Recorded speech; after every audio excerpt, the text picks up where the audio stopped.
नमस्कार भाई और बहनों, आपका स्वागत है विशायस में। तो जैसा कि आप देख सकते हैं, आज हम क्लास सेवन्थ की साइंस के एनसीईआरटी कवर करने वाले हैं। तो चलिए बने रहिए हमारे साथ। ये बहुत मज़ेदार होने वाला है क्योंकि साइंस अगर हम मज़े की तरह पढ़ें तो हमें बहुत आसानी से समझ में आ जाएगा। बट अगर हम इसे एक सब्जेक्ट की तरह पढ़ें, किसी बोरिंग सी किताब की तरह पढ़ें, तो बिल्कुल समझ में नहीं आएगा। तो बिल्कुल मौज मस्ती में पढ़ते हुए आगे बढ़ते चलते हैं। और बिल्कुल इम्पॉर्टेंट चीज़ें तो बिल्कुल ध्यान में रखना ही है। तो चलिए शुरू करते हैं। चैप्टर वन क्या कहता है? Nutrition in plant. जो प्लांट होते हैं वो अपना न्यूट्रिशन कैसे बनाते हैं, वो कैसे यूज़ करते हैं, और उनको उनका जो न्यूट्रिशन का जो प्रोसेस है वो हमें कैसे मदद करता है, इसके बारे में जानेंगे। जैसा कि हमने क्लास सिक्स में देखा था कि किसी भी ज़िंदा इंसान को, जैसे कि एक लिविंग ऑर्गेनिज्म है, उसको ज़िंदा रहने के लिए कुछ एसेंशियल चीज़ों की ज़रूरत है, जैसे carbohydrate, protein, fats and vitamins, minerals. तो इस तरीके से जो ये बहुत एसेंशियल चीज़ें हैं जो किसी लिविंग ऑर्गेनिज्म के अच्छे से जीवन के लिए ज़रूरी है, उन्हें न्यूट्रिएंट्स कहते हैं। तो एक दो तरीके हैं कि इंसान जो लिविंग ऑर्गेनिजम्स हैं उन्हें भी न्यूट्रिएंट्स की ज़रूरत है, और प्लांट्स को भी न्यूट्रिएंट्स की ज़रूरत है क्योंकि वो भी लिविंग ऑर्गेनिज्म है। जैसे जानवर है, जो इंसान, जानवर या इंसान जो भी हैं, वो तो सिंपली जो प्लांट्स हैं उनको खा के अपना न्यूट्रिएंट जो भी हमें ज़रूरत है, कार्बोहाइड्रेट, प्रोटीन, फैट्स, न्यूट्रिएंट्स जो है वो हम डायरेक्टली ले लेते हैं। बट प्लांट्स क्या करते हैं? प्लांट्स जो है अपना खाना खुद ही बनाते हैं। जैसे कि हम जानते हैं, जो अपना खाना खुद बनाते हैं उन्हें ऑटोट्रॉफिक, मतलब सेल्फ, खुद ही बनाते हैं अपना खाना। और हम जो हैं, जैसे इंसान है, जानवर हैं, वो हेट्रोट्रॉफिक होते हैं। हेट्रोट्रॉफिक मतलब हमारा जो खाना जो है, जो न्यूट्रिएंट का जो सोर्स है, वो दूसरे होते हैं, या प्लांट हो या एनिमल हो या कुछ भी हो, वो सोर्सेस के हिसाब से हम इन दोनों को कैटेगराइज कर सकते हैं। चलिए आगे बढ़ते हैं। होते हैं प्लांट, जैसे कि पेड़ पौधे, एक ऐसे ऑर्गेनिजम्स होते हैं जो अपना खाना खुद बना सकते हैं, जो अपनी सराउंडिंग से जो चीज़ें हैं जो उनके लिए इम्पॉर्टेंट है, जैसे कार्बन डाइऑक्साइड हवा में ज़रूरी है, मिनरल्स जो होते हैं वो ज़मीन के अंदर ज़रूरी जो चीज़ें हैं वो, और पानी जो ऑब्वियस सी चीज़ है, बिना पानी के तो कोई भी लिविंग ऑर्गेनिज्म सर्वाइव ही नहीं कर सकता धरती पे। जो न्यूट्रिएंट्स होते हैं वो ऑर्गेनिजम्स को, उनकी जो शरीर है उसको बनाने के लिए इस्तेमाल होते हैं। जैसे प्रोटीन होते हैं, बहुत कॉमन चीज़ है कि प्रोटीन से सेल्स बनते हैं। तो प्रोटीन जो होता है वो बॉडी को बनाने के लिए ज़रूरी होता है, और नए नए प्रोटीन के सेल्स जुड़ जुड़ के बॉडी को ग्रो करते हैं। और दूसरा जो डैमेज होता है, डैमेज जैसे चोट लगती है हमें, तो चोट लगने पे क्या होता है, एक रिएक्शन होता है, बॉडी का खून का थक्का जमता है, फिर उसके अंदर रिकवरी की प्रोसेस होती है। तो जो प्रोसेस होती है हमारे शरीर में, उसको कैरी आउट करने के लिए, अच्छे से चलाने के लिए न्यूट्रिएंट्स की ज़रूरत होती है हमें। और सेम चीज़ प्लांट में भी होती है, न्यूट्रिएंट्स उन्हें भी चाहिए, वो भी डैमेज होता है, उनके शरीर में भी डैमेज होता है, बैक्टीरियल इन्फेक्शंस होते हैं कुछ। मान लीजिए जैसे इंसानी जो जानवर है वो पेड़ काटने के लिए शुरुआत कर देता है, बट उसे लगता है कि दूसरा पेड़ ज़्यादा ज़रूरी है तो छोड़ के चला जाता है, तो एक घाव होता है उसके शरीर में। इस तरीके से मान लीजिए कुल्हाड़ी मार दी हमने पेड़ में, तो पेड़, इसका एक चोट है ये, जैसे इंसानों में चोट लगती है वैसे ही पेड़ में भी चोट लगती है। तो ये जो रिपेयर प्रोसेस है उसके लिए भी न्यूट्रिएंट्स की ज़रूरत है। तो चलिए अब देखते हैं कि प्लांट्स में जो फूड फैक्ट्री है, जो जो खाना बनाने का जगह है, वो है कहाँ पे? एक्चुअली इंसान में तो पेट होता है, और सारी प्रोसेस होती है कि हम खाना चबाते हैं, फिर वो पेट में जाता है, स्टमक में गैस्ट्रिक रिएक्शंस होते हैं, फिर वो खाना पाचन प्रोसेस से जाता है, उसमें से न्यूट्रिएंट्स अब्जॉर्ब होते हैं और वेस्टफुल मटेरियल एक्सक्रीशन के थ्रू बाहर फेंक दिया जाता है। बट प्लांट में ये चीज़ कहाँ होती है?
जो सूरज है, सूरज की मदद से ही जो फोटोसिंथेसिस की प्रोसेस है ये हो सकती है।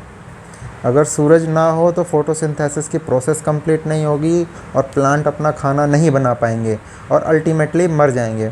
और प्लांट नहीं होंगे तो अल्टीमेटली उसमें जो डिपेंडेंट एनिमल्स हैं, जो माइक्रो ऑर्गेनिज़म है, जो जीव जंतु, जो कीड़े मकोड़े हैं, वो भी मर जाएंगे। तो अल्टीमेटली लाइफ डिस्ट्रॉय हो जाएगी अर्थ में।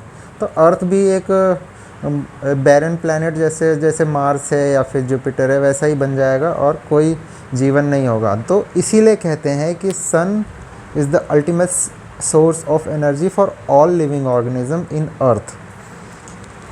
तो चलिए आगे बढ़ते हैं। ये एक छोटा सा पिक्चोरियल रिप्रेजेंटेशन है फोटोसिंथेसिस की प्रोसेस का। जो पत्तियों में क्लोरोफिल है उसकी प्रेजेंस में कार्बन डाइऑक्साइड वो अब्जॉर्ब करते हैं और ऑक्सीजन छोड़ देते हैं। और धरती से जो पानी निकला है, मिनरल्स निकला है, वो स्टेम्स के द्वारा पत्तियों में जाता है। तो यहाँ से जो मिनरल्स लेके, वाटर लेके, सूरज की रोशनी और कार्बन डाइऑक्साइड, ये तीन चीज़ें लेके, ये फर्स्ट, ये सेकंड और ये थर्ड, ये तीन चीज़ें लेके फोटोसिंथेसिस की प्रोसेस कंप्लीट होती है। चलिए ये एक छोटा सा केमिकल फार्मूला दिया हुआ है। जैसे हम क्या करते हैं, जो इस तरफ रॉ मटेरियल होता है, फिर उसके बीच में कैटलिस्ट होते हैं। कैटलिस्ट यहाँ पे सनलाइट है और क्लोरोफिल है जो काम कर रहे हैं, और इससे जो रिज़ल्ट बनता है वो ये है। ये क्लोरोफिल का जो सेल का डिवीज़न है पत्तियों के अंदर कैसे होता है, ये है। ये जो स्टोमेट है इसके अंदर जो ये एक ओपनिंग है, यहाँ से प्लांट हैं वो अपना कार्बन डाइऑक्साइड अब्जॉर्ब करते हैं और यहीं से जो है ऑक्सीजन रिलीज़ करते हैं। तो इसके आसपास जो सेल होते हैं वो गार्ड सेल होते हैं, ऑब्वियसली जो गार्ड जो अपनी रक्षा करते हैं। तो स्टोमेटल ओपनिंग होती है, जो स्टोमेट है उसकी ओपनिंग, उसको स्टोमेटा कहते हैं।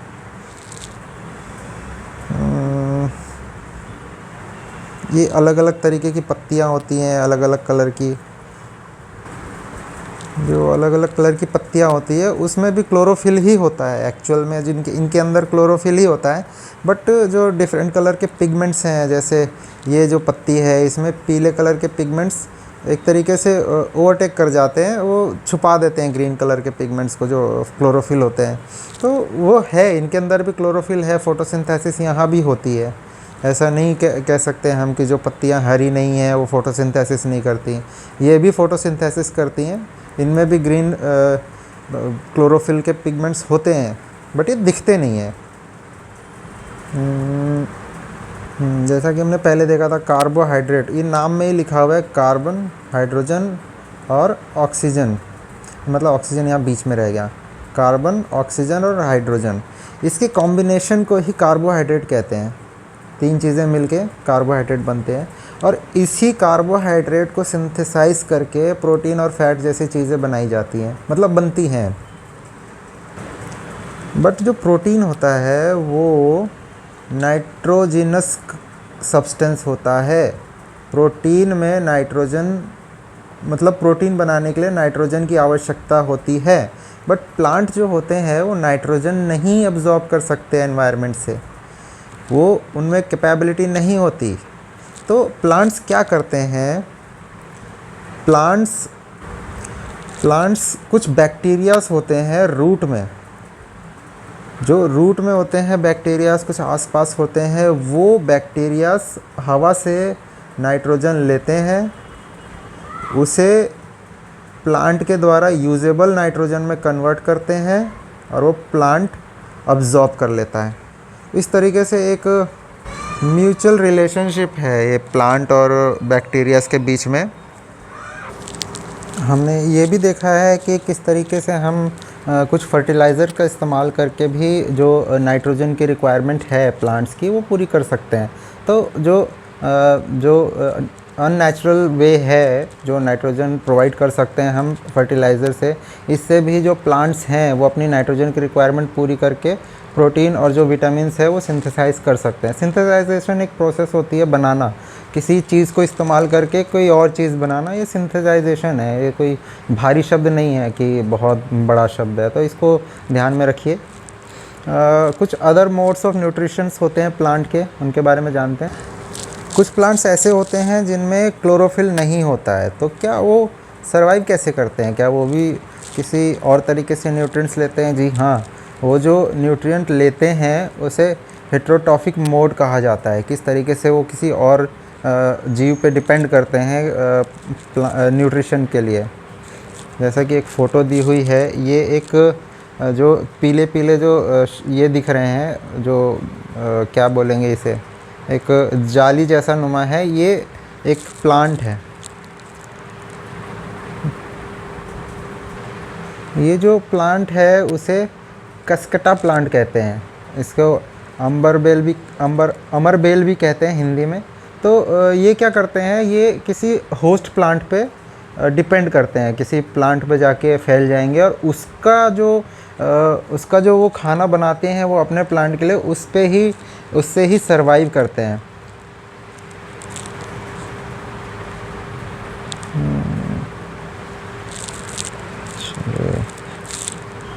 जो प्लांट या फिर जो भी एनिमल होते हैं या जो बैक्टीरिया होते हैं वो किसी और होस्ट पे ज़िंदा रहते हैं या उससे न्यूट्रिएंट्स लेके अपने आप को जीवित रखते हैं, सरवाइव करते हैं, उन्हें हम पैरासाइट्स कहते हैं। पैरासाइट को हिंदी में कहते हैं परजीवी।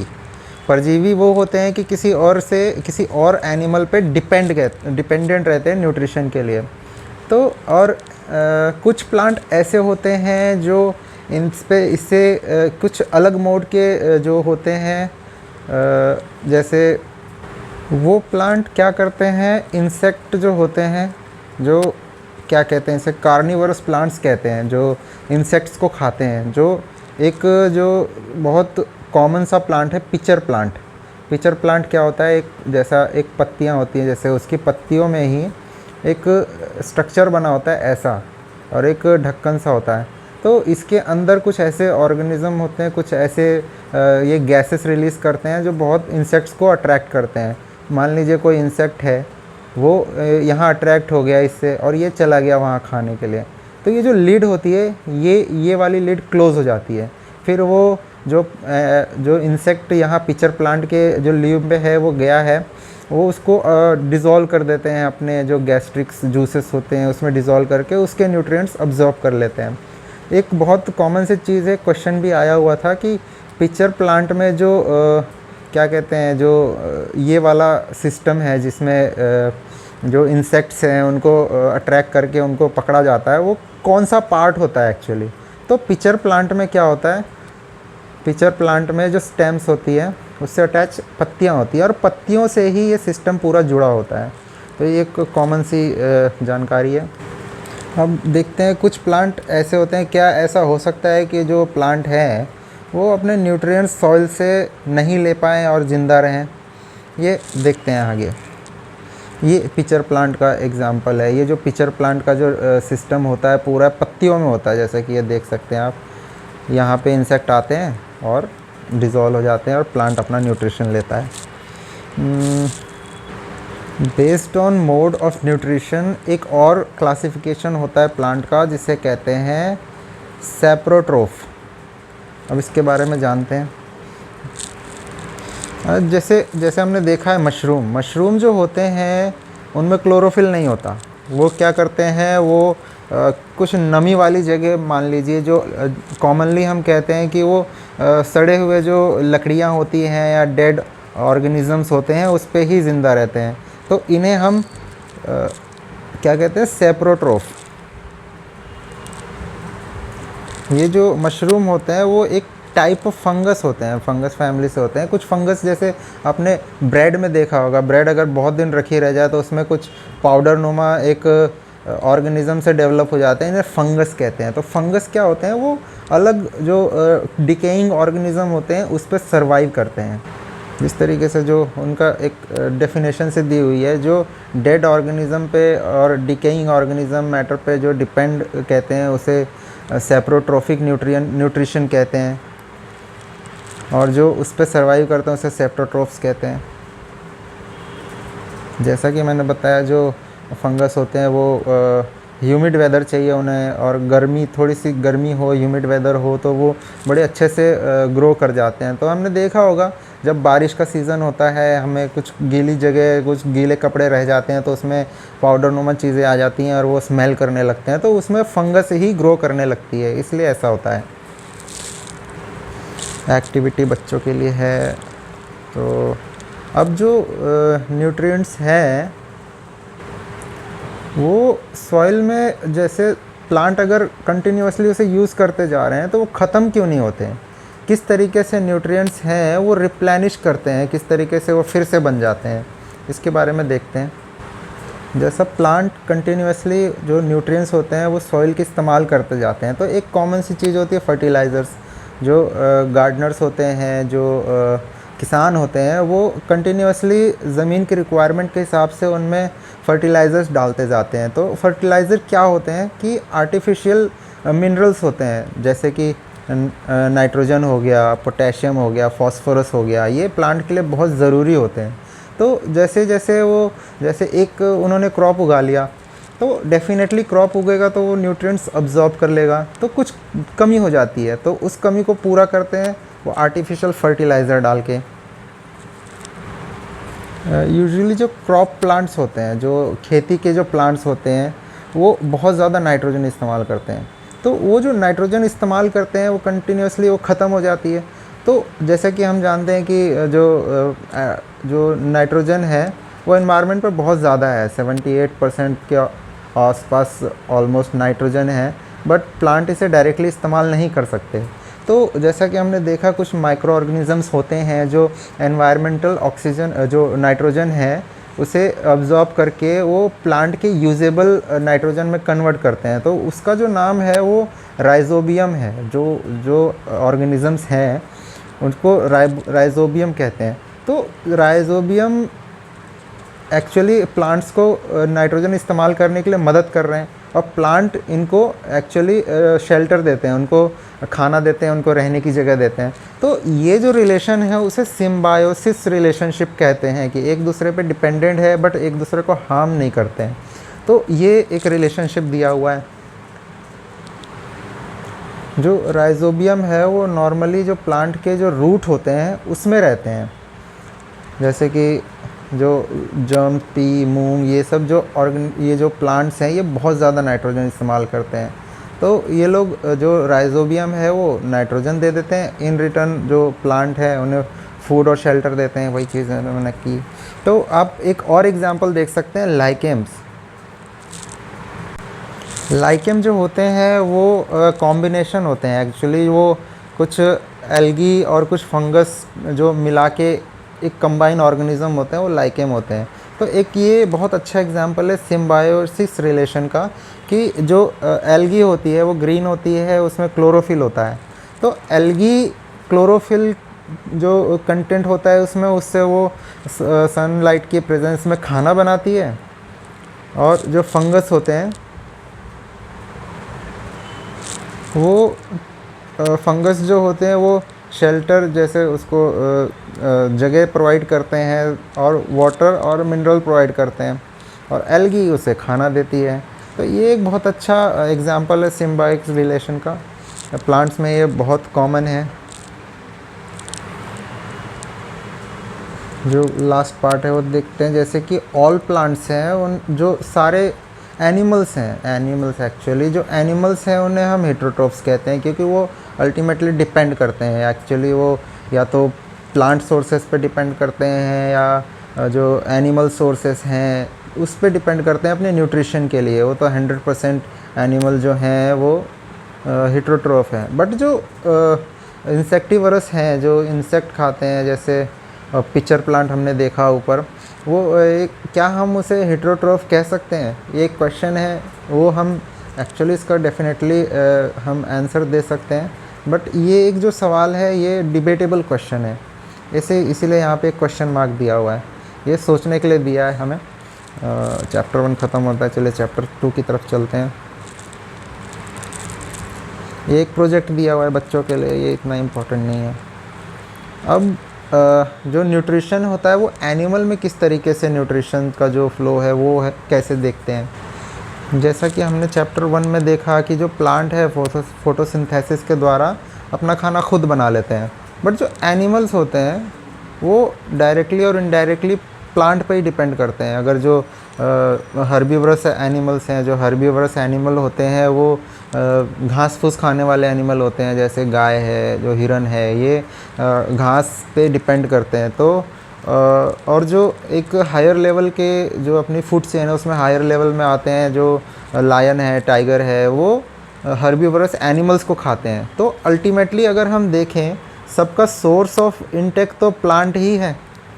तो जो न्यूट्रिशन का फ्लो है वो प्लांट से ही शुरू होता है, और जिस तरीके से हमने ऊपर देखा था कि ultimate source of energy is sun, तो एक बात ये पक्की कर देता है।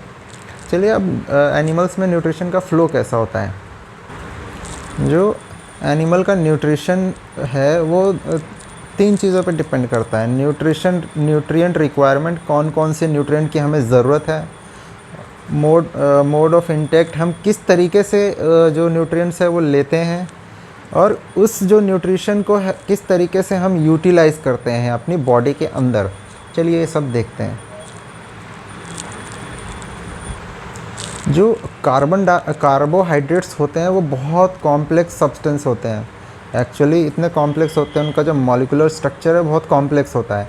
तो हमारे शरीर में जो प्रोसेसेस होती हैं उसमें जो कॉम्प्लेक्स सब्सटेंस है उसको सिंपल सब्सटेंस में कन्वर्ट करना होता है कि उसको हम अच्छे से यूटिलाइज़ कर सकें। जो कॉम्प्लेक्स कंपोनेंट है उसको ब्रेक डाउन करके सिंपल कंपोनेंट में कन्वर्ट किया जाता है। जैसे कि ये एक कॉम्प्लेक्स सब्सटेंस है, एग्जाम्पल है।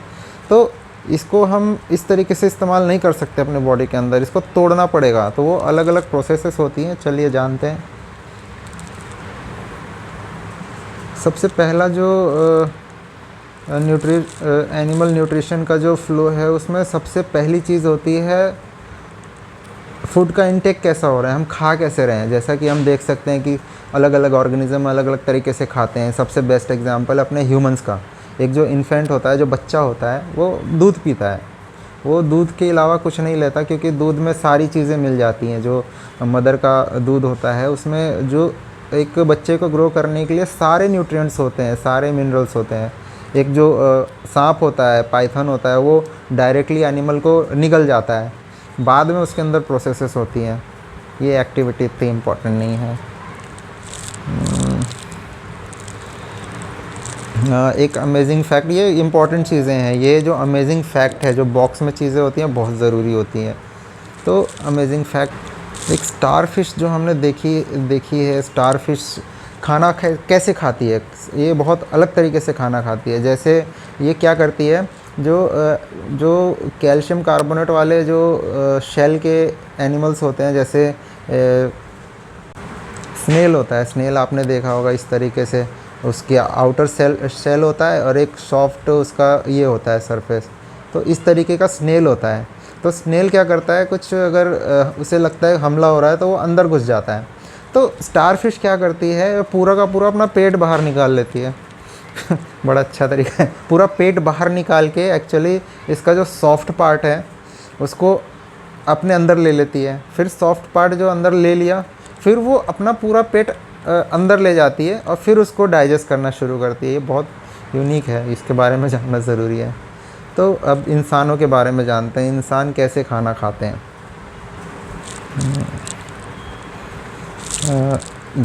डाइजेशन सिस्टम इन ह्यूमन, ये बहुत इम्पॉर्टेंट टॉपिक है। इसके बारे में जानना बहुत ज़रूरी है, क्योंकि इससे हम बहुत सारी आगे वाली चीज़ें समझ सकते हैं। डायरेक्टली तो यूपीएससी क्वेश्चन इस पे पूछता नहीं है, या पूछ भी सकता है कुछ। यूपीएससी तो एकदम अनसर्टेन चीज़ है।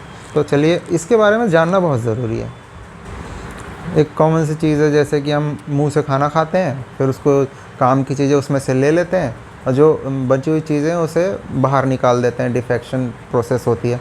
तो क्या होता है खाना हमारे अंदर, जो पेट के अंदर मुंह से लेके डिफेक्शन तक क्या क्या होता है, चलिए जानते हैं।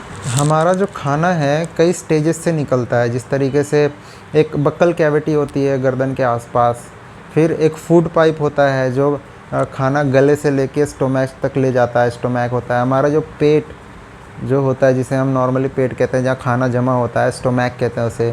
फिर जो खाना होता है उसको एक लसलसे लिक्विड टाइप में कन्वर्ट किया जाता है बाय यूजिंग HCl, जो हाइड्रोक्लोरिक एसिड होता है वो उसे पूरे गला देता है एक तरीके से। फिर वो स्मॉल इंटेस्टाइन में जाता है, वहाँ पे जो इम्पॉर्टेंट न्यूट्रिएंट्स होते हैं वो अब्जॉर्ब किए जाते हैं। फिर लार्ज इंटेस्टाइन में जाता है, वहाँ पे भी सेम प्रोसेस होती है। फिर रेक्टम में जाके जो नॉन इम्पॉर्टेंट चीज़ें हैं वो जमा हो जाती है और फिर एनस के थ्रू वो बाहर निकाल दी जाती है।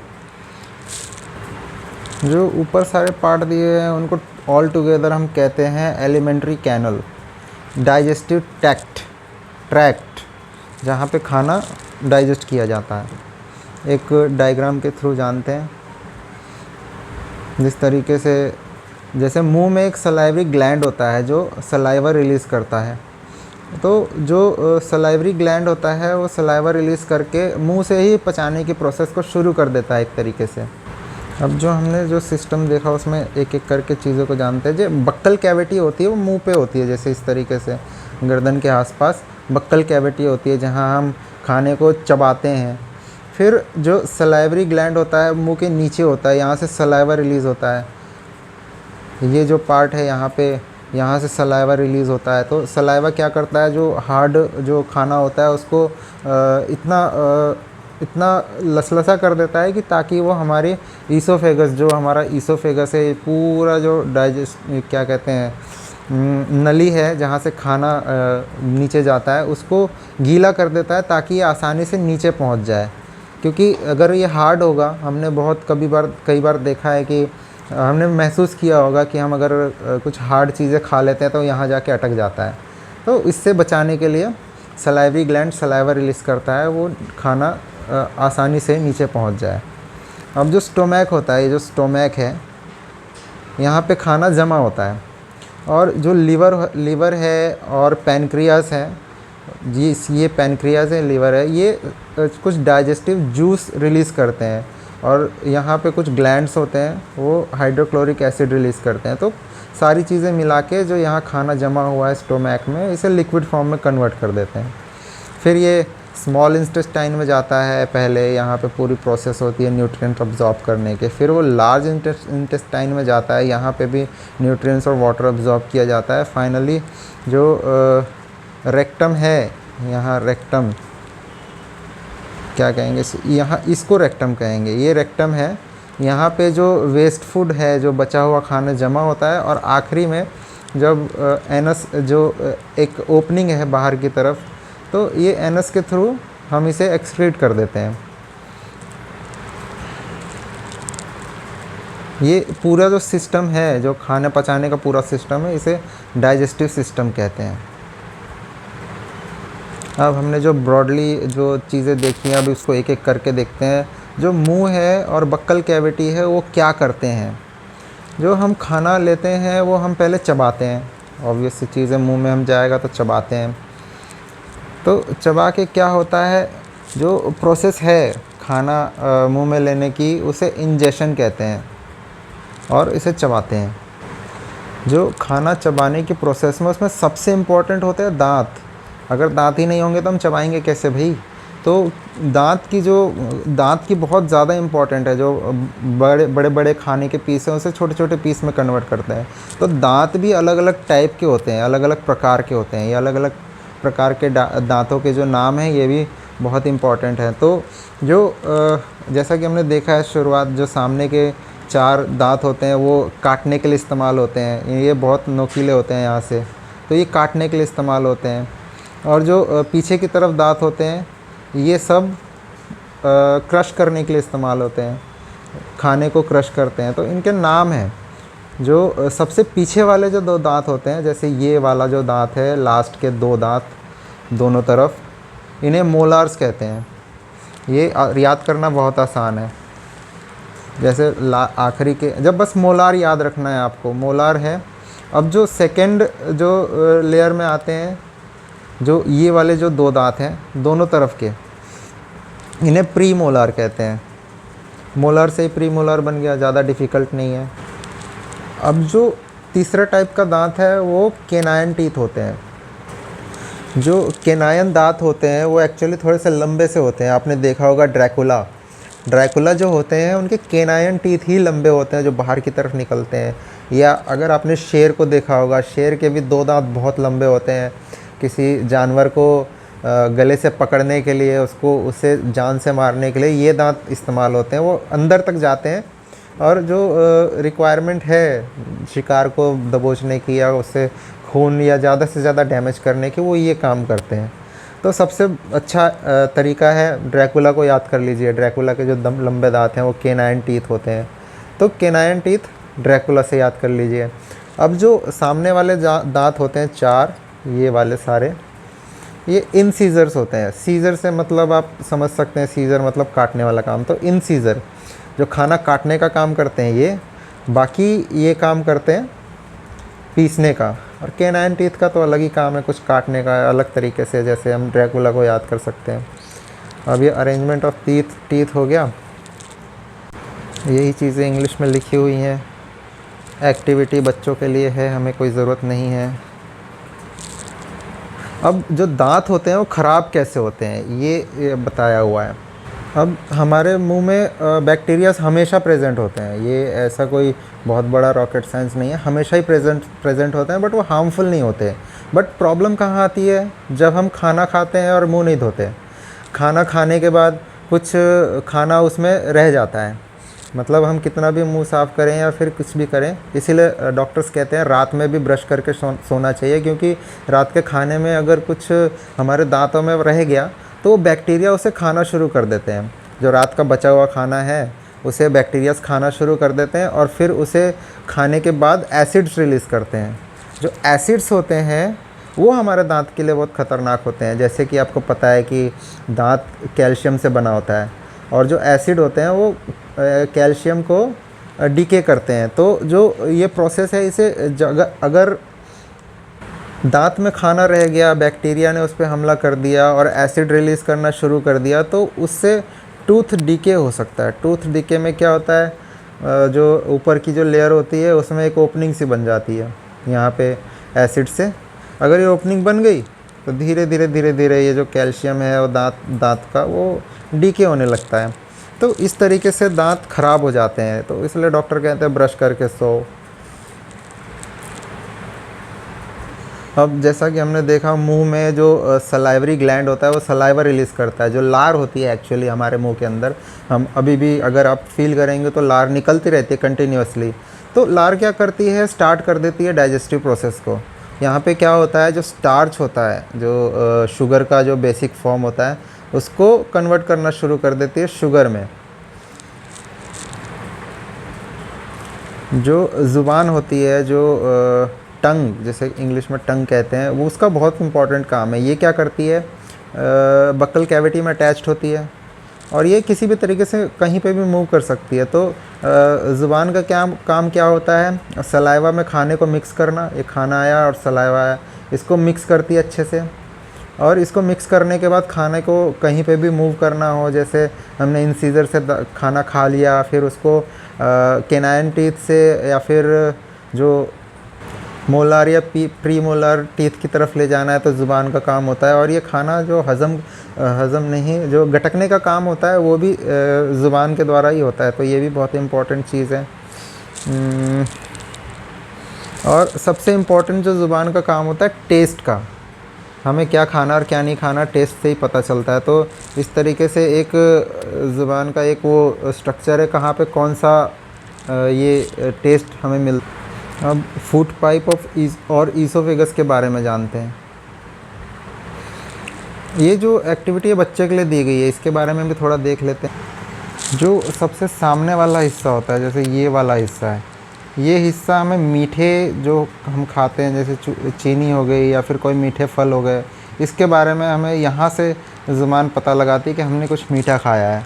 अगर हम कुछ कड़वा खाएंगे तो बिटर कुछ खाएंगे तो वो पीछे की तरफ पता चलता है, यहाँ हमें ज़ुबान बता देती है कि हमने कुछ मीठा खाया। अगर हम कुछ सॉल्टी खाएंगे तो पूरा जो नमक को पता करने वाला पूरा इलाका होता है।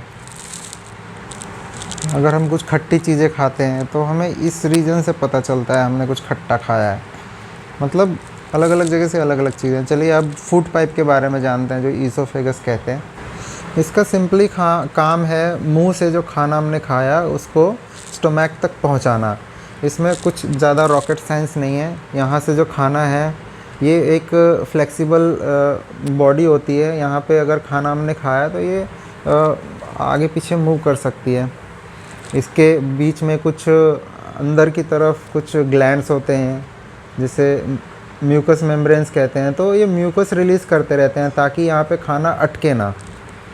फूड पाइप के बारे में तो इतना कुछ है नहीं। जो फूड पाइप है वो खाना नीचे की तरफ ढकेलती है और कुछ नहीं है। स्टोमैक होता है, यहाँ पे बहुत इम्पॉर्टेंट चीज़ें होती हैं, इसके बारे में जानते हैं। जो स्टोमैक होता है एक थैले के समान होता है, थिक वॉल्ड बैग, मतलब मोटे जो थैला होता है उसकी तरह है और जे शेप का होता है। वो क्या करता है, जो फूड पाइप से जो खाना आया उसको लेता है अपने अंदर, और दूसरी तरफ ओपनिंग होती है स्मॉल इंटेस्टाइन के लिए।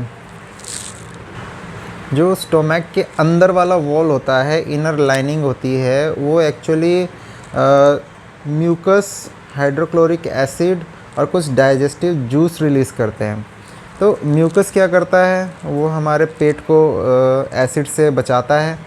दूसरा जो स्टोमैक होता है, जो एसिड्स होते हैं वो बैक्टीरियाज को मार देता है। और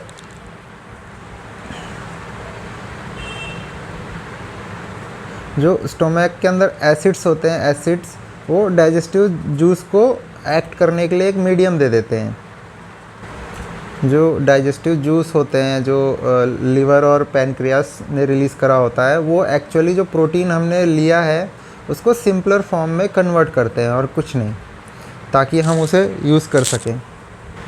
अब जो स्टोमैक में जितनी भी प्रोसेसिंग हुई है एसिड और गैस्ट्रिक जूसेस के द्वारा, वो जो प्रोसेस्ड फूड है वो अब आता है स्मॉल इंटेस्टाइन में। अब स्मॉल इंटेस्टाइन क्या है, ये बहुत हाईली कॉइल्ड होता है, मतलब बहुत एक कंजेस्टेड जगह में कॉइल तरीके से वो लपेटा होता है, और ये 7.5 मीटर का होता है। मतलब 7.5 मीटर लंबी कॉइल को बहुत छोटी सी जगह में अरेंज किया हुआ होता है। तो ये क्या करता है, जो लीवर द्वारा और पैनक्रियास द्वारा कुछ जूसेस रिलीज़ करे गए हैं उसको लेता है और खाने के साथ मिला देता है और न्यूट्रिएंट्स को अब्जॉर्ब करता है। अब लीवर क्या होता है, लीवर एक बहुत बड़ा ब्राउन रेडिश ग्लैंड है। एक्चुअली ये क्या कहेंगे इसे, शरीर का सबसे बड़ा ग्लैंड होता है और शरीर के ऊपरी पार्ट में होता है, जैसे एक तरीके से कह सकते हैं स्टोमैक के पीछे ही होता है। और ये क्या करता है, ये बाइल जूस रिलीज़ करता है, और बाइल जूस जो रिलीज़ किया हुआ है वो जितना इस्तेमाल हो गया, वो अब बचा हुआ जो है गाल ब्लैडर में स्टोर हो जाता है। अब बाइल जूस करता क्या है, वो एक्चुअली फैट को डाइजेस्ट करता है। और जो पैनक्रियास होता है, पैनक्रियास जो है वो पैनक्रियाटिक जूस रिलीज़ करते हैं। पैनक्रियाटिक जूस क्या करता है, जो कार्बोहाइड्रेट जो हमने लिया है खाने में, जिसका हम डायरेक्टली इस्तेमाल नहीं कर सकते, जो फैट और प्रोटीन भी होते हैं, उसको सिंपलर फॉर्म में कन्वर्ट करता है ताकि हम उसे अब्जॉर्ब कर सकें अपने शरीर में।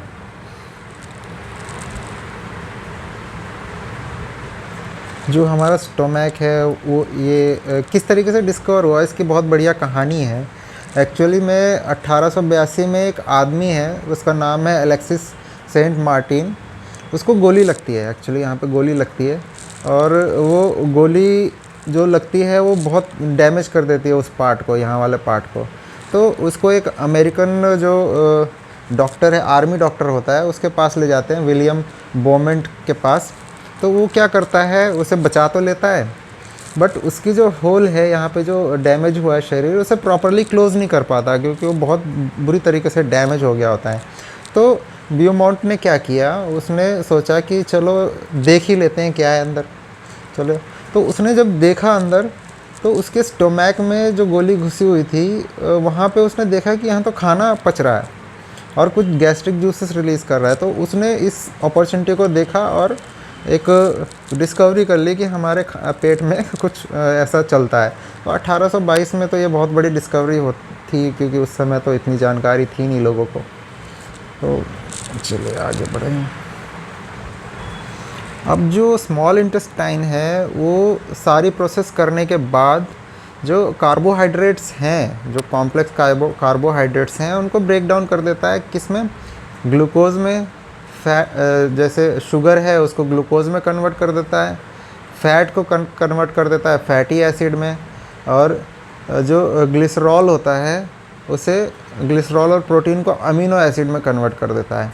अब जो हमारा जो डाइजेस्टिव सिस्टम है, जो अब्जॉर्बिंग प्रोसेस है, जो अब ग्लूकोज को, फैटी एसिड को और अमीनो एसिड को इस्तेमाल कर सकता है, जो कि पहले वाले फॉर्म में पॉसिबल नहीं था।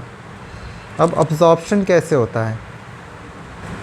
अब जो कन्वर्टेड कार्बोहाइड्रेट्स हैं वो हमारे खून में मिलने को एकदम तैयार हैं, पर वो मिलेंगे कैसे? जो खून में मिलने की प्रोसेस है उसे अब्जॉर्प्शन कहते हैं। अब्जॉर्प्शन में क्या होता है, जो कन्वर्टेड कार्बोहाइड्रेट है, अमीनो एसिड है, फैटी एसिड है, उसको खून में मिलाया जाता है। अब इसमें क्या होता है, जो इंटेस्टाइन है उसके अंदर वॉल में छोटे छोटे छोटे छोटे फिंगर लाइक स्ट्रक्चर होते हैं। अब इसकी फ़ोटो होगी, आगे देखते हैं। फ़ोटो तो नहीं है बट देखते हैं। जैसे हमारा ये इंटेस्टाइन का वॉल है, मान लीजिए ये एक इंटेस्टाइन है, खाना यहाँ से जा रहा है, तो इसके अंदर एक छोटे छोटे छोटे छोटे छोटे ऐसे कुछ स्ट्रक्चर्स होते हैं, इसको कहते हैं विली, तो सिंगुलर विलस कहते हैं। तो ये क्या करते हैं, ये इसमें न्यूट्रिएंट्स को अब्जॉर्ब करते हैं, खींचते हैं। ये विलीज एक्चुअल में सरफेस एरिया बढ़ा देते हैं। यहाँ जो हमारा जो स्मॉल इंटेस्टाइन है, इसमें क्या होता है, वैसे तो सरफेस एरिया कम है, विलीज के ऐड हो जाने से यहाँ पे जो टोटल सरफेस एरिया है बहुत बढ़ जाता है। तो इसमें क्या होता है कि सरफेस एरिया बढ़ जाने से इसके अंदर जो अब्जॉर्प्शन की प्रोसेस है वो ज़्यादा हो जाती है। वो अब्जॉर्ब किया हुआ जो मटेरियल है वो डायरेक्टली ब्लड में मिल जाता है, और फिर वो अलग अलग ब्लड के द्वारा अलग अलग जो हमारे ऑर्गन्स हैं उस पर पहुँचाया जाता है। अब जो डाइजेस्टेड मटेरियल है उसको अलग अलग जगह पहुंचाना, इस प्रोसेस को एसिमिलेशन कहते हैं। ये बहुत ज़रूरी है, एसिमिलेशन, अब्जॉर्प्शन में जो प्रोटीन, अमीनो एसिड है, फैटी एसिड है और ग्लूकोज है, उसको अब्जॉर्ब किया शरीर ने। अब जो अब्जॉर्ब किया है उसे शरीर में अलग अलग ऑर्गन तक पहुंचाना, उसे एसिमिलेशन कहते हैं। अब लार्ज इंटेस्टाइन का काम देखते हैं। लार्ज इंटेस्टाइन क्या करती है, वो बस बचे हुए खाने में से पानी और थोड़ा सॉल्ट अब्जॉर्ब करती है, और इसके अलावा इसका कुछ काम नहीं है। छोटी साइज़ में होती है, 1.5 मीटर के अराउंड, और बाकी जो बचा हुआ मटेरियल है उसे आगे रेक्टम की तरफ पास कर देती है। अब जो निकलने वाली प्रोसेस होती है जब हम फ्रेश होने जाते हैं, तो उस प्रोसेस को कहते हैं इंजेशन, बायोलॉजिकल प्रोसेस को। बस लार्ज इंटेस्टाइन का इतना ही काम है। अब जो डाइजेस्टिव सिस्टम होता है, जो ग्रास ईटिंग एनिमल्स होते हैं, उनका एक छोटा सा डिफरेंस होता है। जो ग्रास ईटिंग एनिमल्स क्या करते हैं, उनमें एक स्पेशल डाइजेस्टिव सिस्टम होता है। वो क्या करते हैं कि पहले जल्दी जल्दी खा लेते हैं, अब जल्दी जल्दी खा के वो पेट में जमा कर लेते हैं, और जो पेट में जमा करने के बाद वो क्या करते हैं, जो हिंदी में अगर हम कहें उसे तो जुगाली कहते हैं। तो बाद में वो अपने मुंह में खाना थोड़ा थोड़ा करके लाते हैं, जुगाली करके उसे अच्छे से चबाते हैं, फिर उसे फिर अपने पेट में ले जाते हैं। ये इनका एनिमल जो खाने का तरीका है। अब जो उन्होंने जल्दी से खाना खाया हुआ है, जो घास फूस खाई है, उन्हें वो रूमेन नाम की एक जगह होती है उनके पेट में, वहाँ जमा कर लेते हैं। वो उनका स्टोमैक नहीं होता।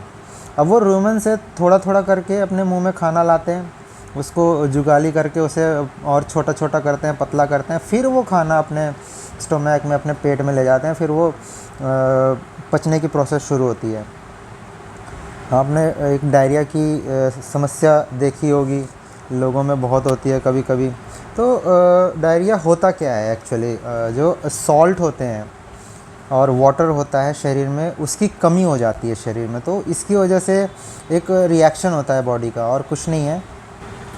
डायरिया की प्रॉब्लम होती कैसे है, जैसे कुछ इन्फेक्शन की वजह से हो सकती है, कुछ फूड पॉइजनिंग की वजह से हो सकती है, या इंडाइजेशन जो नॉर्मल नॉर्मल लोगों में होती है, बट ये ज़्यादातर बच्चों में होती है। बच्चों में एक्चुअली वो बता नहीं सकते समस्या, वो उनके खाने का पैटर्न सर्टेन नहीं होता, वो कुछ भी कभी भी खा लेते हैं, कभी मिट्टी खा ली, तो इस तरीके से बच्चों में बहुत ज़्यादा प्रॉब्लम होती है इसकी।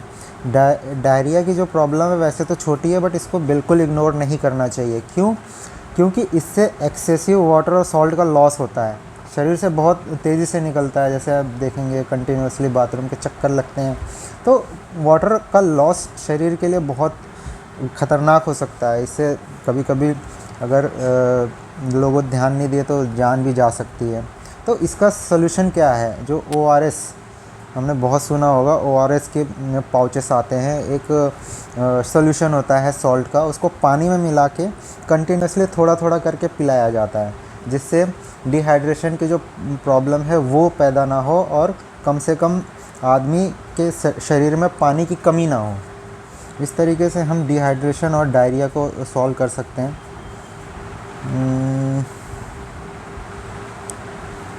ये किस तरीके से काऊ अपना खाना खाती है, और जो रूयम है, जो खाना इसने खाया जल्दी जल्दी खा लिया और रूयम में जाके जमा कर लिया, और यहीं से वो खाना धीरे धीरे करके वापस लाती है, फिर यहाँ पे मुंह में जुगाली करती है, और फिर ये खाना वापस जाता है डाइजेस्टिव ट्रैक्ट की तरफ।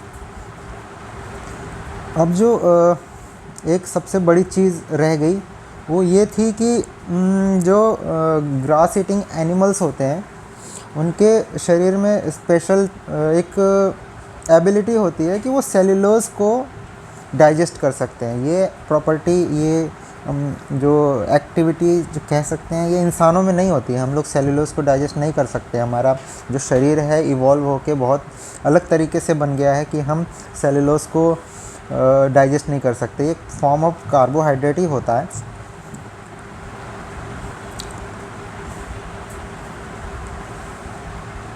जो एनिमल जैसे हॉर्स और रैबिट, ऐसे जो एनिमल्स होते हैं उनमें ना एक छोटी सी चीज़ होती है अलग सी, उसे कैल्शियम कहते हैं। कैल्शियम में क्या होता है, ये जो इन्होंने खाना खाया हुआ होता है वो जाके जमा हो जाता है। ये एक्चुअली ईसोफेगस और स्मॉल इंटेस्टाइन के बीच में होता है। तो कैल्शियम में जो डाइजेस्टिव सिस्टम जो एक्शन है वो शुरू हो जाता है, जो बैक्टीरिया के द्वारा करा जाता है। नॉर्मली जो ये है ये ह्यूमंस में नहीं होता, ये बैक्टीरिया के द्वारा खाना पचाते हैं। अब तो हमने देख लिया जो पूरे बड़े शरीर वाले एनिमल होते हैं जिनका पूरा डाइजेस्टिव सिस्टम होता है, मुंह होता है और फिर एक्सक्रीशन के लिए पूरा सिस्टम होता है। अब छोटे कुछ माइक्रोस्कोपिक ऑर्गेनिजम्स होते हैं, वो भी सेम प्रोसेस करते हैं, बट उनके पास ये सब चीज़ें नहीं होती है, मुंह नहीं होता, स्मॉल इंटेस्टाइन नहीं होती। वो कैसे काम करते हैं? जैसे कि हमने सबसे कॉमन चीज़ सुनी है, सिंगल सेल ऑर्गेनिज़म होता है अमीबा। तो वो क्या करता है, अपने खाने के ऊपर अपने शरीर को पूरा ले जाता है, उसका खाना उसके शरीर में आ जाता है अंदर, फिर वो अपना जो डाइजेस्टिव सिस्टम है प्रोसेस करता है। अमीबा के बारे में इतना ही जानना काफ़ी है। इसके जो नेमिंग कन्वेंशन है ये इतनी इम्पॉर्टेंट नहीं है, फिर भी आप देख सकते हैं। न्यूक्लियस जो कॉमन होता है सब सारे सिंगल सेल ऑर्गेनिज्म के सेल में, वो कॉमन है। न्यूक्लियस ज़रूरी है क्योंकि ये जब सेल डिवीज़न करके अपने आप को रिप्रोड्यूस करेगा तो जो जेनेटिक इन्फॉर्मेशन है वो यहीं पे स्टोर होती है, कैसे डिवाइड होना है, कैसे नया चीज़ बनेगा, ये बहुत इंपॉर्टेंट है। बाकी तो काम की चीज़ें हैं। अमीबा के बारे में इतना बहुत है। जो बेसिक होता है कि इनपुट लेना है और आउटपुट देना है, ये सब में कॉमन है। इनपुट में हम खाना लेंगे और आउटपुट क्या होगा, नॉर्मल एनर्जी, किस तरीके से हम एनर्जी प्रोड्यूस। चैप्टर 3 में हम फाइबर्स के बारे में जानेंगे। फाइबर क्या होते हैं? थ्रेड होता है, मतलब धागा, और उससे कैसे फैब्रिक बनता है।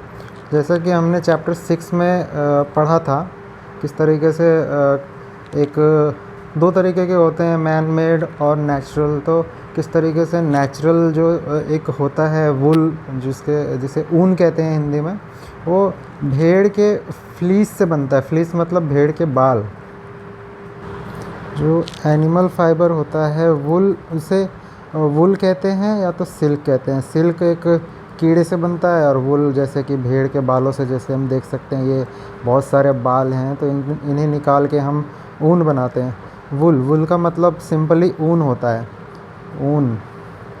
तो ऊन जो होता है वह भेड़ के बालों से, या फिर याक होता है एक, याक एक पहाड़ी जानवर होता है जो गाय या बैल की तरह दिखाई देता है। जैसा कि ये भेड़ है, इसमें इतने सारे बाल क्यों हैं? इसलिए है क्योंकि जो इनका जो हैबिटेट है वो बहुत ठंडा होता है। तो जो बाल होते हैं वो बहुत सारी हवा को ट्रैप कर लेते हैं, जिससे हवा क्या होता है, पुअर कंडक्टर ऑफ हीट होता है। तो इनके जो शरीर में ना ठंड पहुंच नहीं पाती, इसलिए इनके बाल इतने बड़े होते हैं। अ, अब ऊन के जो बाल होते हैं वो दो टाइप के होते हैं। जो फ्लीस है उनके दो टाइप होते हैं। जैसे हम अगर एक फ्लो चार्ट बनाए तो दो टाइप के होते हैं। एक होता है जो कोर्स बियर्ड हेयर होते हैं, वो थोड़े से सख्त होते हैं। कोर्स बियर्ड हेयर ये जो है यही है। और दूसरा होता है fine air, soft under hair close, soft under hair close, soft short form use कर रहे हैं हम। तो इस तरीके से जो अंदर वाले बाल होते हैं वो नरम होते हैं, तो वो ऊन बनाने के लिए इस्तेमाल होते हैं। जो कुछ शीप की प्रजातियां होती हैं, कुछ ब्रीड्स होती हैं शीप की, जिसमें सिर्फ़ और सिर्फ फाइन अंडर हेयर ही मिलते हैं, जो बहुत अच्छी क्वालिटी के ऊन बनाने के लिए इस्तेमाल किया जाता है। तो यहाँ एक टर्म का इस्तेमाल किया हुआ है, सिलेक्टिव ब्रीडिंग। सिलेक्टिव ब्रीडिंग में क्या होता है कि हम ऐसे पेरेंट्स का इस्तेमाल करते हैं जो स्पेसिफ़िक कैरेक्टरिस्टिक्स होती हैं। जैसे कि हम दो ऐसे पेरेंट्स को इस्तेमाल करेंगे जिनमें सॉफ्ट, जैसे कि जिसमें सॉफ्ट अंडर हेयर ब्रीड ही है। जैसे कि दोनों जो मेल है और फीमेल है, दोनों में ही एक कैरेक्टरिस्टिक्स अगर मिलती हैं सॉफ्ट अंडर हेयर, तो इनके जो ऑफस्प्रिंग आएंगे वो डेफिनेटली उनका भी सॉफ्ट अंडर हेयर ही होगा। तो जो ज़्यादातर जो इसके बाल मिलेंगे वो ऊन वाले ही मिलेंगे। जो किस तरीके के जानवर होते हैं जो सिर्फ ऊन ही बनाए, जिनके बालों से सिर्फ ऊन ही बनाया जाता है। जो भेड़ के फ्लीस होते हैं वही एक सोर्स नहीं होता किसी वूल के बनाने के लिए। और भी अलग अलग तरीके के एनिमल्स हैं, जैसे याक हो गया, जो तिब्बत और लद्दाख में इसका इस्तेमाल होता है। एक अंगोरा गोट होती है जो जम्मू और कश्मीर में मिलती है, जिसका इस्तेमाल वहीं पे ऊन बनाने के लिए इस्तेमाल होता है। जम्मू कश्मीर में पश्मीना शॉल ये बहुत फेमस है, इसको जीआई टैग भी मिला हुआ है। जीआई टैग क्या होता है? जीआई टैग एक ऐसी चीज़ होती है जिसमें स्पेसिफ़िक लोकेशन पे, स्पेसिफ़िक जगह पे किसी यूनिक टाइप की कैरेक्टरिस्टिक्स वाली चीज़ें बनाई जाती है जो कि कहीं और नहीं मिलती। जैसे पश्मीना शॉल है, पश्मीना शॉल सिर्फ जम्मू कश्मीर में मिलती है, क्योंकि वहाँ पे स्पेशल जो गोट होती है, जो गोट होती है वो सिर्फ वहीं मिलती है, जिसका जो ऊन होता है बहुत सॉफ्ट होता है। ये हैंडमेड होती है। जीआई टैग एक एक्ट के द्वारा दिया जाता है, geographical indication of good, geographical indication of good act, जो 1999 में बना था। ये कंट्रोलर जनरल ऑफ पेटेंट द्वारा दिया जाता है। तो ये जो साइड इंक्वायरी है, साइड जो नॉलेज है, ये बहुत ज़रूरी होती है। ये बहुत इम्पॉर्टेंट चीज़ है जो जीआई टैग वाला जो टॉपिक है, इसके बारे में हम आगे वीडियो बनाएंगे। बहुत इम्पॉर्टेंट टॉपिक है। तो हम अपनी जो मेन कोर्स है उस पर रहते हैं। एक्टिविटी इतनी ज़्यादा इम्पॉर्टेंट नहीं है। ये अंगोरा गोट और जो नॉर्मल गोट होती है वो। आगे बढ़ते हैं। फ्रॉम फाइबर टू वुल, इसके बारे में देखते हैं।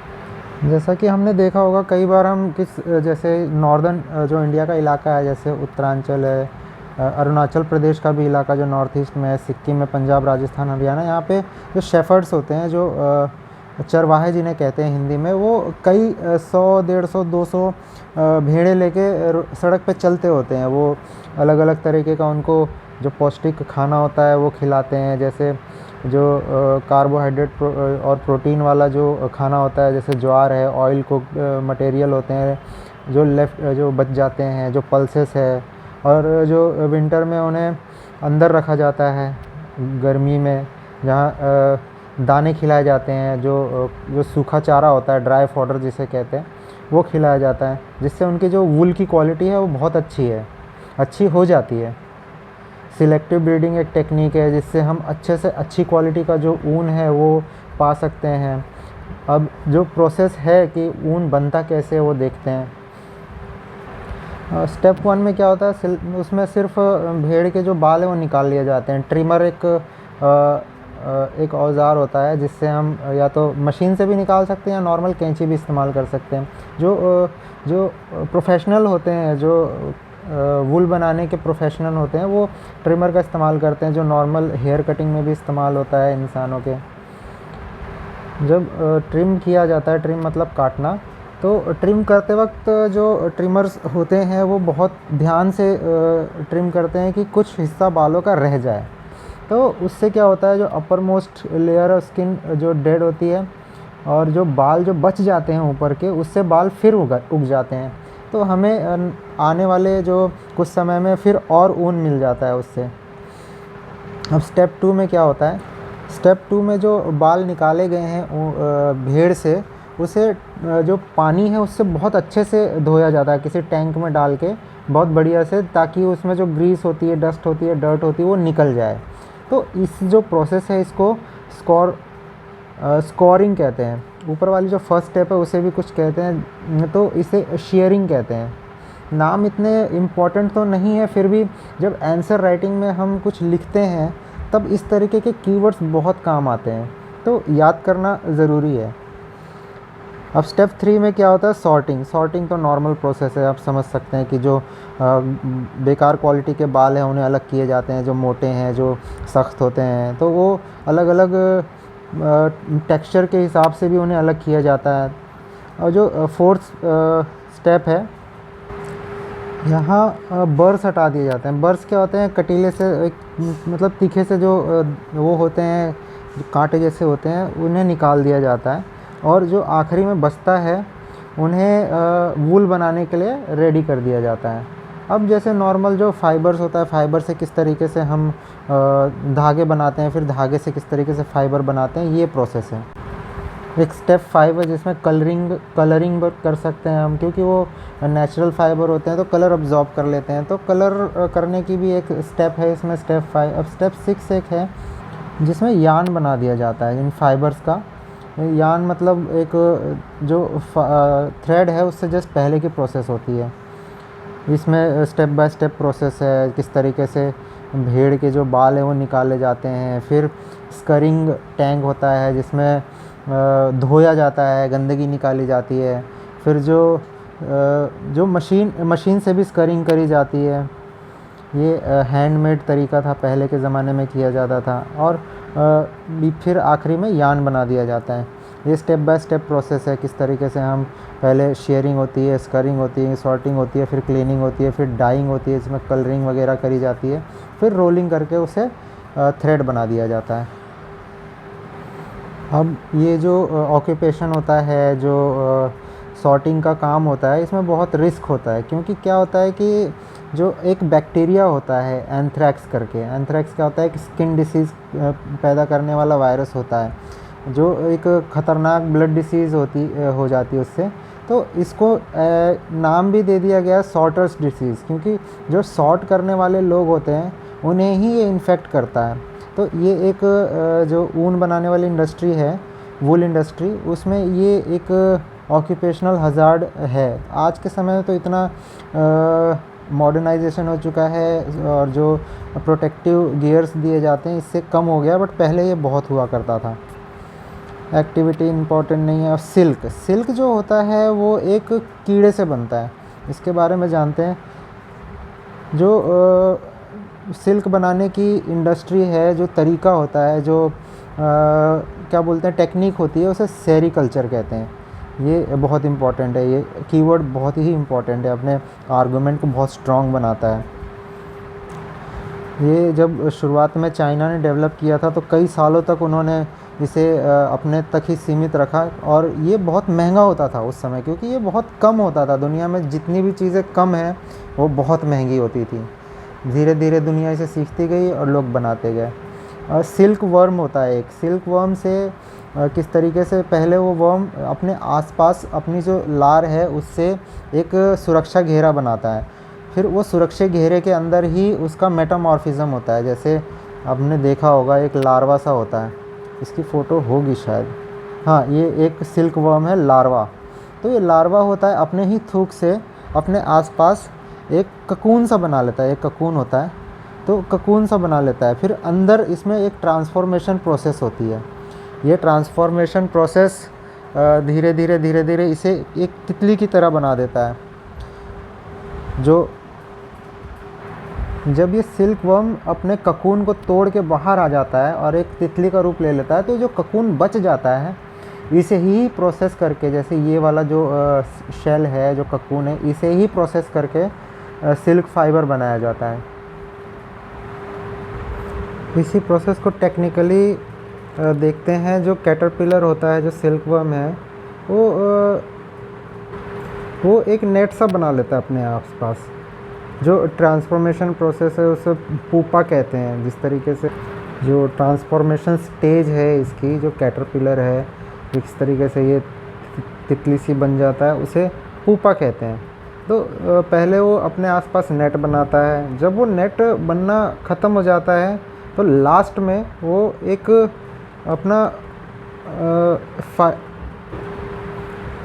कैटरपिलर एक फ़ाइबर सिक्रीट करता है। वो फ़ाइबर जो होता है प्रोटीन, एक टाइप का प्रोटीन होता है। जब ये हार्ड हो जाता है, मतलब सूख जाता है, तो एक सिल्क फाइबर बनता है जिसे हम सिल्क कहते हैं। तो जब ये प्रोसेस कंप्लीट हो जाती है, पूपा प्रोसेस, तब जो आखिरी में जो कवरिंग बचती है उसे ककून कहते हैं। वही जो हमने वो वर्बली देखा कि किस तरीके से जो ककून है लास्ट में बचा रह जाता है, फिर उसे प्रोसेस करके हम सिल्क फाइबर बनाते हैं। एक जो बहुत इम्पॉर्टेंट सी चीज़ है यहाँ पे है, जैसे बहुत इम्पॉर्टेंट चीज़ है जो हमें बिल्कुल हमारी इमेजिनेशन के विपरीत होती है, वही चीज़ें यूपीएससी में ख़ासकर पूछी जाती हैं। जैसे कि एक जो सॉफ्ट सिल्क यार्न है वो अपने इक्विवेलेंट लेंथ के स्टील से भी मजबूत होता है। ये चीज़ मतलब अगर नॉर्मली हमें पता नहीं है और एक एनसीईआरटी में हमने नहीं पढ़ा, तो नॉर्मली अगर क्वेश्चन इस तरीके का बनता है तो हम क्या कहेंगे कि स्टील ज़्यादा मजबूत है, बट ऐसा नहीं होता। जो नॉर्मल सॉफ्ट सिल्क यार्न है वो स्टील से ज़्यादा मजबूत होता है। जो सिल्क की क्वालिटी है, कलर है, स्मूथनेस है, शाइनी है, ये डिपेंड करता है किस मॉथ, जो ये कीड़ा होता है, मतलब सिल्क वर्म, उसे मॉथ कहते हैं। तो किस मॉथ ने वो अपना ककून बनाया है। अलग अलग टाइप के ककून ये होते हैं मॉथ्स। अगर वो किस टाइप के मॉथ ने बनाया है उस पर डिपेंड करता है उसकी क्वालिटी। एक मोस्ट कॉमन सिल्क मॉथ है मलबरी सिल्क मॉथ। इसका जो कलर और ये सब शाइनी बहुत अच्छा होता है एक्चुअली, और इसे अलग अलग तरीके से हम अलग अलग कलर से रंग भी सकते हैं। जैसा कि हमने ऊपर देखा था, सेरीकल्चर कहते हैं इसे। सिल्क वर्म से किस तरीके से हम सिल्क बनाते हैं। Activity not so important, activity not so important, activity not so important. यहाँ दिया हुआ है किस तरीके से इंडिया में जो वुमेंस का कंट्रीब्यूशन है सिल्क इंडस्ट्री में, सेरीकल्चर में, बहुत ज़्यादा है।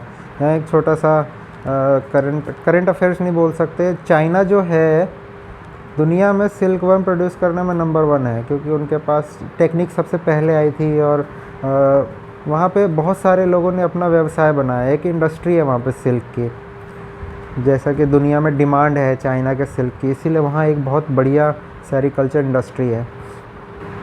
जो जैसे यहाँ प्रोसेस है किस तरीके से हम जो सिल्क सेरीकल्चर इंडस्ट्री काम करती है। तो जो फीमेल सिल्क मॉथ है वो हंड्रेड्स ऑफ एग देती है। हंड्रेड्स ऑफ एग को ना बड़ी सावधानी से किसी कपड़े में या किसी तरीके से स्टोर कर लिया जाता है, और उसे बाद में जो फार्मर होते हैं, सिल्क वर्म फार्मर, उन्हें बेच दिया जाता है। ये एक फ़ीमेल मॉथ है, उसने हज़ारों अंडे दिए हुए हैं। फिर जो फार्मर है इन अंडों को बड़े संभाल के रखते हैं। फिर जब एक सही मौसम आ जाता है तो जो टेम्परेचर और ह्यूमिडिटी एकदम आइडियल हो जाती है इनके लिए। तो ये मतलब आइडियल कब होती है, जब मलबरी ट्रीज़ एकदम फ्रेश पत्ते देती है, मतलब पतझड़ के बाद जब नए पत्ते निकलते हैं एक मलबेरी लीव्स के फ्रेश वाले, तब ये अंडों को इन पत्तों पे छोड़ देते हैं।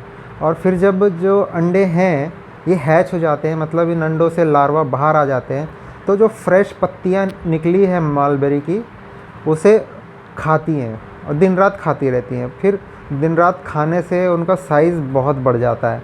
तो इस तरीके से ये मैक्सिमम आउटपुट निकलता है, मैक्सिमम सिल्क इनसे निकल सकता है। एक छोटी सी कहानी है कि किस तरह से चाइना में सिल्क जो है उसकी खोज हुई। तो ये नाम इतना इम्पोर्टेंट नहीं है। शी लुंगची एक रानी थी, तो उससे राजा हुआंग टी ने पूछा कि जो हमारे यहाँ मलबेरी ट्रीज़ है वो इतनी डैमेज क्यों हो रही है, इनकी पत्तियाँ इतनी ख़राब क्यों हो रही है। तो वो वहाँ गई और उसने देखा कि कुछ छोटे छोटे कीड़े से उन पत्तियों को खा रहे थे, और उसने ककून भी देख लिया। आज के समय जो ककून, उस समय वो पता नहीं क्या कहते थे।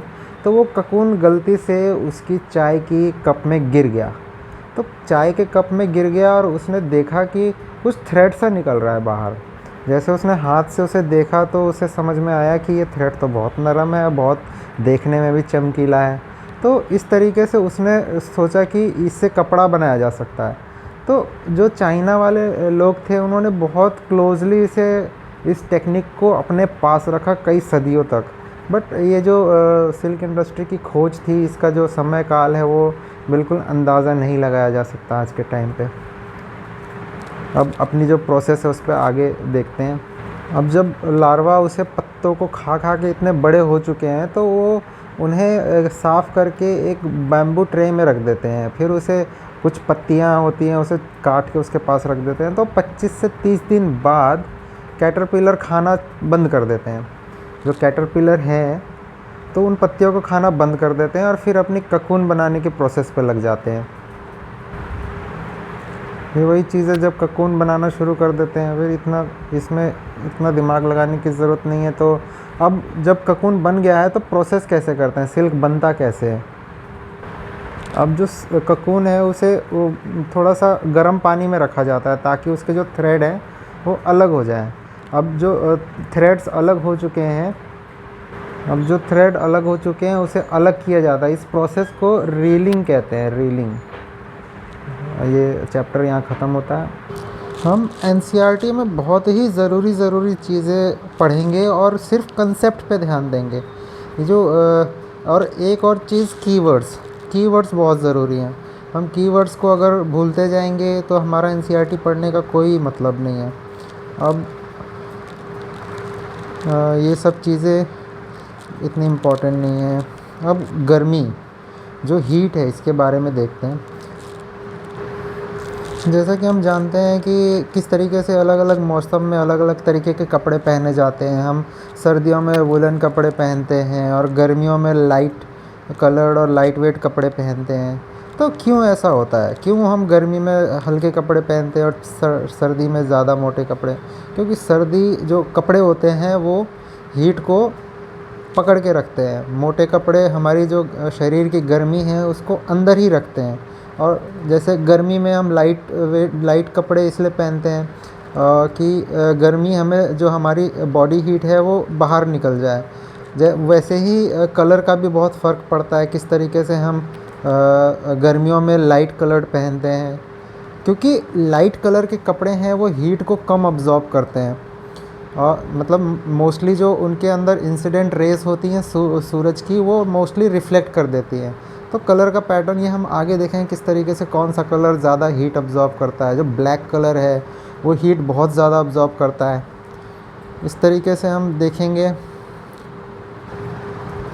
सर्दियों में हमें घर के अंदर बहुत सर्दी लगती है। जैसे हम घर के बाहर निकलते हैं, सूरज की गर्मी लगती है तो हमें थोड़ा सा हल्का सा गर्मी सी महसूस होती है, मज़ा सा आ जाता है। और किस तरीके से गर्मी में हम अगर अंदर भी बैठे हैं तब भी गर्मी लगेगी। तो ये टेम्परेचर का जो डिफरेंस है, किस तरीके से टेम्परेचर काम करते हैं, जो बेसिक्स है वो देखेंगे। हॉट एंड कोल्ड, गर्मी कोई चीज़ गर्म और ठंडी कब होगी। हम सिंपल सा एक एक्टिविटी दी हुई है, बच्चों की किताब है तो बच्चों की एक्टिविटीज़ है कि हम सीधा हाथ डाल के देखेंगे किस तरीके से इसमें कोल्ड वाटर भरा है, इसमें हॉट वाटर भरा है। और जो सी है उसमें मिक्स वाटर रखा हुआ है। तो किस तरीके से हम ठंडे पानी में डालेंगे तो हमें ठंड लगेगी, गर्म पानी में हम पानी डालेंगे तो हमें पानी गर्म लगेगा। इसको समझने का सबसे आसान तरीका ये है कि हमारे बॉडी टेम्परेचर, जो शरीर का बॉडी टेम्परेचर वो 37 डिग्री के अराउंड है। ओके, 37 डिग्री टेम्परेचर है सेल्सियस। एक सेकेंड इसको मिटा दिया जाए। हमारा जो कोर बॉडी टेम्परेचर है वो 37 डिग्री सेल्सियस है। अब अगर हम 37 डिग्री सेल्सियस जो हमारा हाथ है वो हम किसी 60 या 70 डिग्री वाले पानी में डालेंगे, ऑब्वियसली बॉइलिंग वाटर में हम डाल दिया तो हमारा हाथ जल जाएगा। तो हम थोड़े से कम टेम्परेचर वाले पानी में डालेंगे तो जो हीट का एक्सचेंज होता है वो हमेशा हाई से लो की तरफ होता है।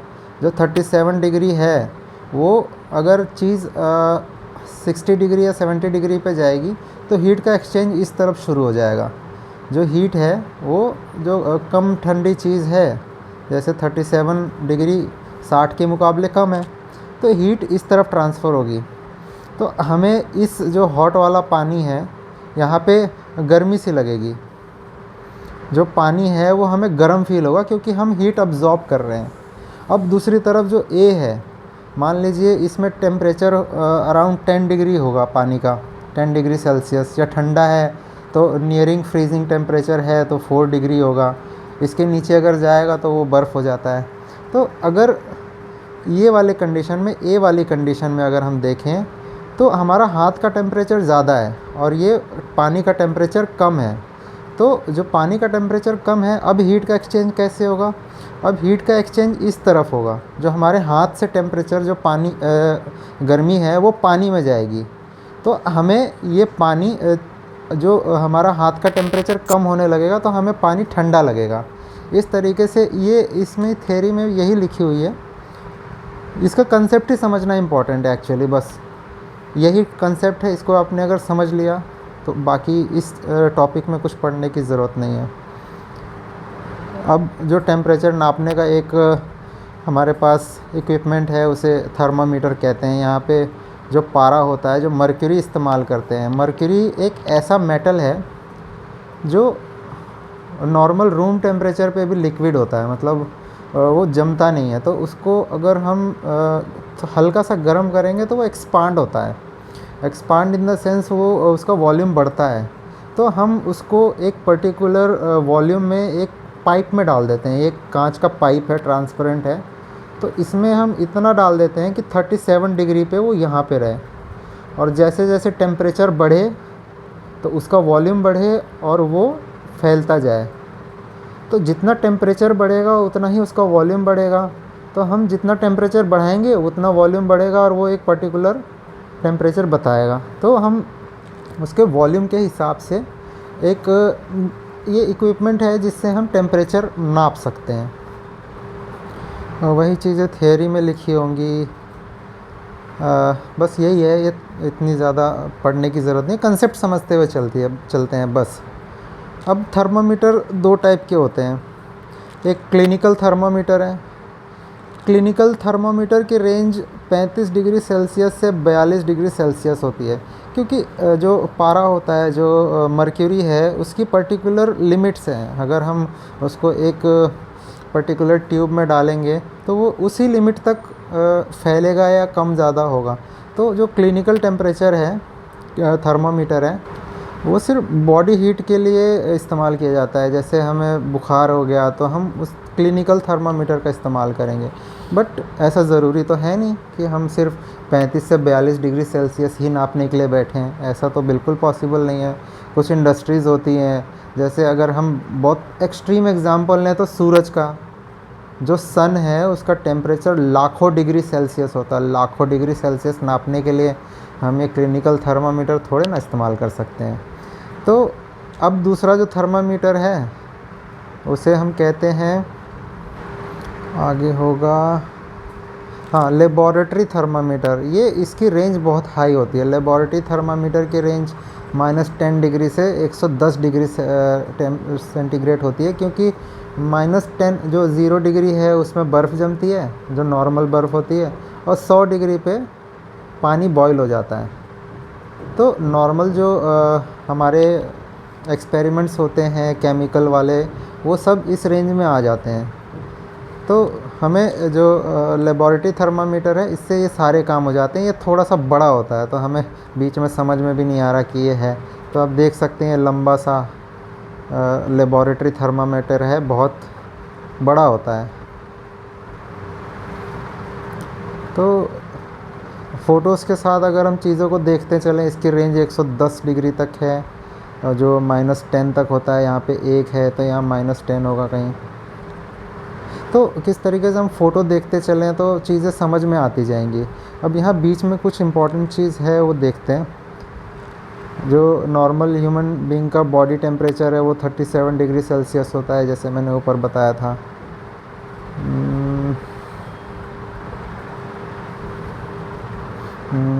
ये थर्मामीटर को कैसे हैंडल करना है, ये एक डेलिकेट इक्विपमेंट होता है, कांच से बना होता है।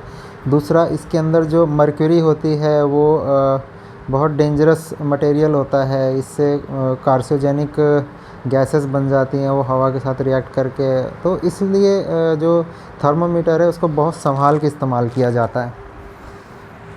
अब आगे देखते हैं। जो एक्टिविटीज़ हैं उसको छोड़ते हुए चलिए, ये इतनी ज़्यादा जो बॉक्स वाली चीज़ है बहुत इम्पॉर्टेंट है। एक स्पेशल काइंड ऑफ टेम्परेचर होता है, maximum and minimum temperature thermometer.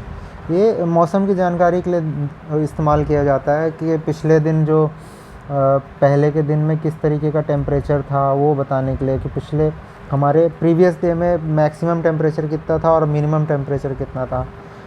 ये है वही चीज़ें हैं। ये लेबॉरेटरी थर्मामीटर किस तरीके से इस्तेमाल करते हैं, एक्टिविटी की कोई ज़रूरत नहीं है। ये कन्वर्सेशन है बच्चों का, ये भी कोई ज़रूरत नहीं है।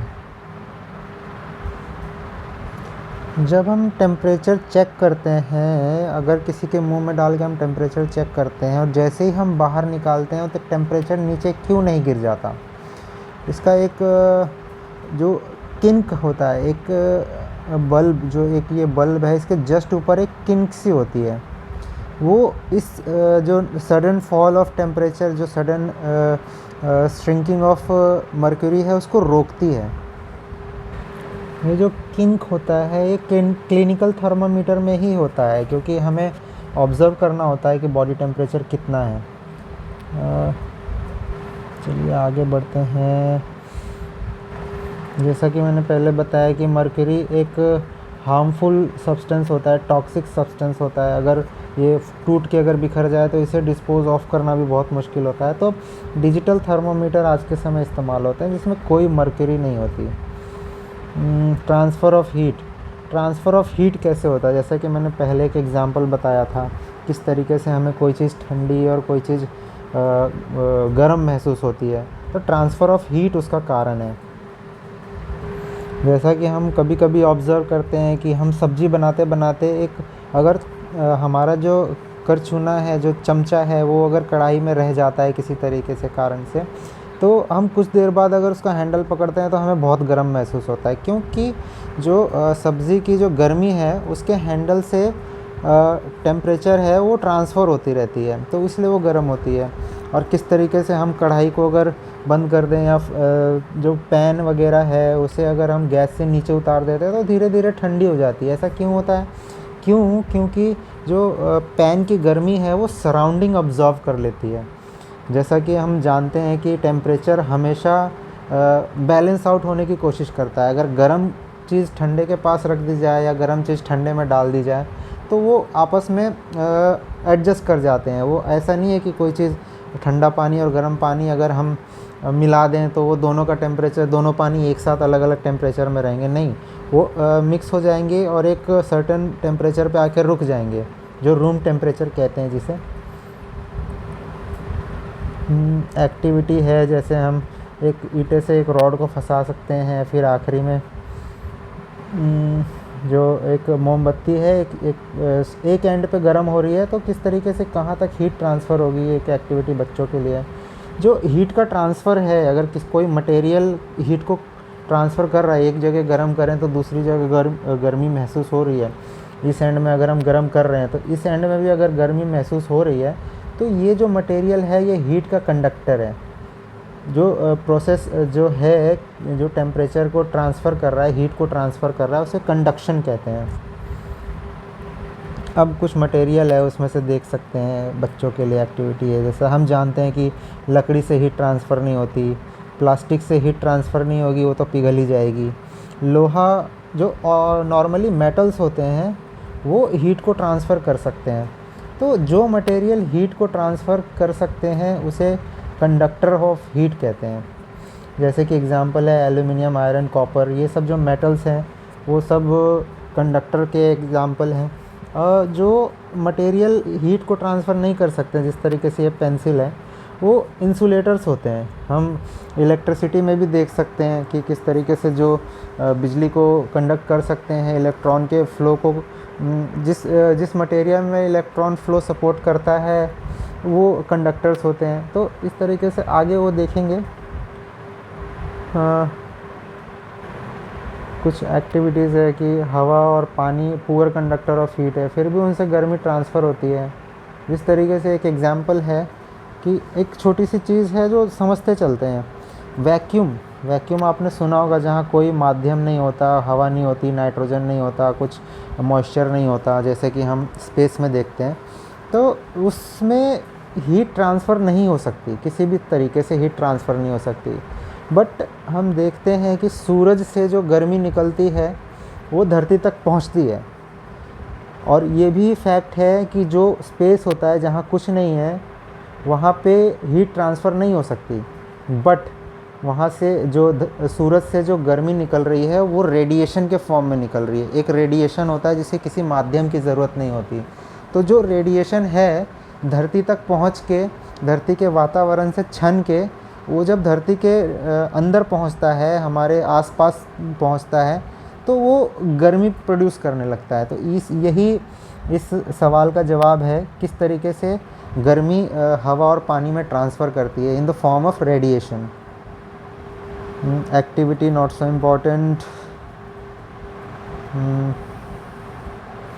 Conversion of heat in water, तो ये थोड़ा सा इम्पॉर्टेंट है, इसको देखते हैं। तो जिस तरीके एक ये है कि एक बीकर में हमने पानी रखा हुआ है, तो ये एक ट्रांसपेरेंट बीकर है, इसको समझने के लिए। तो जब हमने नीचे से हीट प्रोवाइड की, तो जो सरफेस पे वाटर है, यहाँ पे जो वाटर के मॉलिक्यूल है वो गर्म हो गए, और गर्म पानी नेचुरली ऊपर की तरफ बढ़ता है। तो हम देखेंगे कि यहाँ का जो गर्म पानी अभी जो ताज़ा गर्म हुआ है वो ऊपर की तरफ जाएगा, और उसकी जगह ठंडा पानी ले लेगा। वो ठंडा पानी फिर आ जाएगा, फिर ठंडा पानी भी गर्म होगा, फिर वो और ऊपर जाएगा, फिर उसकी जगह ठंडा पानी ले लेगा, फिर वो गर्म होगा, वो भी फिर ऊपर जाएगा। इसी तरीके से प्रोसेस रिपीट होते रहती है, और पूरा सारा पानी 100 डिग्री के आसपास पहुंचने के बाद बॉयल होने लगता है। बॉइलिंग में हमने जैसे प्रीवियस क्लास में देखा है, क्लास 6 के एनसीईआरटी में, बॉइलिंग प्रोसेस में क्या होता है, गैसेस रिलीज़ होती हैं, तो बुलबुले से बनते हैं, कार्बन डाइऑक्साइड और ऑक्सीजन निकलती है, और फिर एक सर्टेन टेम्परेचर पार करने के बाद पानी का वेपोराइजेशन शुरू हो जाता है। तो ये जो प्रोसेस है हीट को ट्रांसफ़र करने की, पानी के अंदर जो ऊपर की तरफ बढ़ने लगता है, फिर नया पानी ऊपर नीचे आ जाता है, इस प्रोसेस को कहते हैं कन्वेक्शन। कन्वेक्शन प्रोसेस, जैसे आप समझ गए पानी कैसे गर्म होता है। Activity not so important.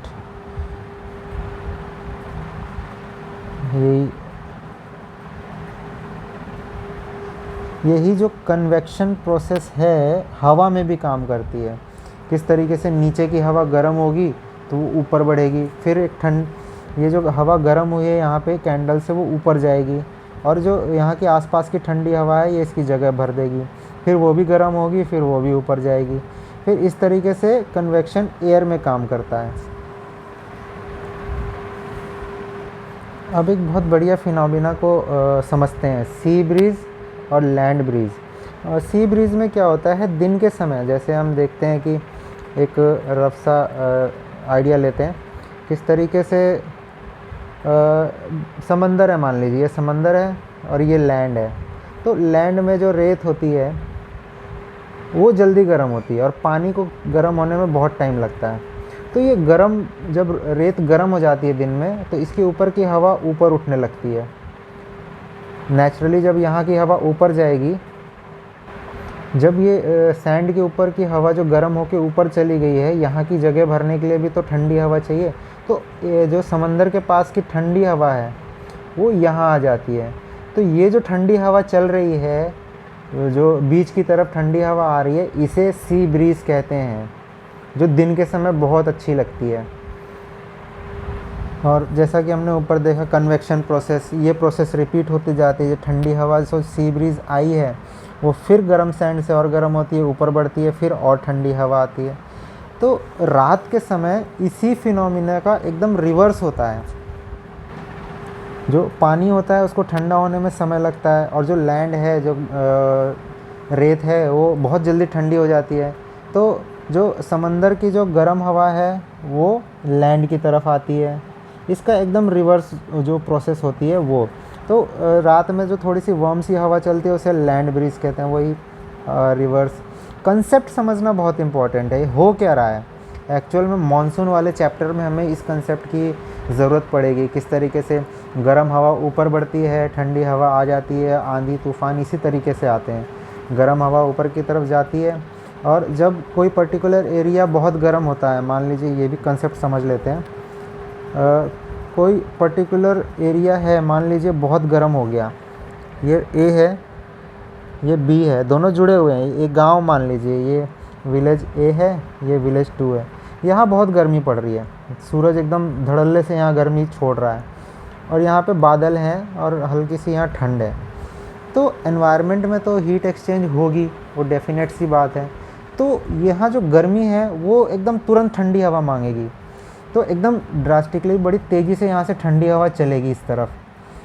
तो ये जो तेज़ी से ठंडी हवा चल रही है, ये तूफ़ान, आंधी होती है। अगर इसमें बादल होंगे तो ये तूफ़ान हो जाएगी, अगर यहाँ बादल नहीं होंगे तो ये आंधी कहलाएगी। इस तरीके से तेज़ हवाएं चलती हैं। अगर हम जनरल सी बात करें, ये चीज़ हमें आगे काम आएगी बड़ी। कंसेप्ट समझते हुए चलिए, अब आगे बढ़ते हैं। सी ब्रीज़ हो गया, लैंड ब्रीज़ हो गया, ये एग्ज़ाम्पल है। ये डायग्राम में अगर हम देखें बड़े अच्छे से समझ में आ जाएगा। दिन में जब जो लैंड है वो गर्म होता है, बड़ी जल्दी गर्म हो जाएगा, पानी को गर्म होने में समय लगता है। तो ये गर्म हो या ठंडी हवा, इसके ऊपर की हवा गर्म हो जाएगी, गर्म हवा मूव करेगी। तो गर्म हवा मूव कर रही है तो जो समंदर के आसपास की ठंडी हवा है वो उसकी जगह ले लेगी, और जो यहाँ की नई हवा, ठंडी हवा ने जगह ली है, वो फिर गर्म होगी, वो फिर इस तरफ बढ़ेगी। इस तरीके से एक सर्कल सा बन जाता है। उसका अपोजिट रात में होता है कि जो लैंड है, जो रेत है, जो पत्थर हैं, वो बड़ी जल्दी ठंडे हो जाते हैं। तो यहाँ जो ठंडी हवा, और उसी का अपोजिट जो पानी है उसको ठंडा होने में समय लगता है। वो दिन भर जो गर्म हुआ है उसको ठंडा होने में बहुत समय लगता है। तो इसका एकदम अपोजिट यहाँ होता है, ठंडी हवा बाहर जाती है, और जो समंदर से आने वाली हवा है वो हल्की सी वार्म सी होती है। ये सी ब्रीज़ और लैंड ब्रीज़ का एग्ज़ाम्पल है।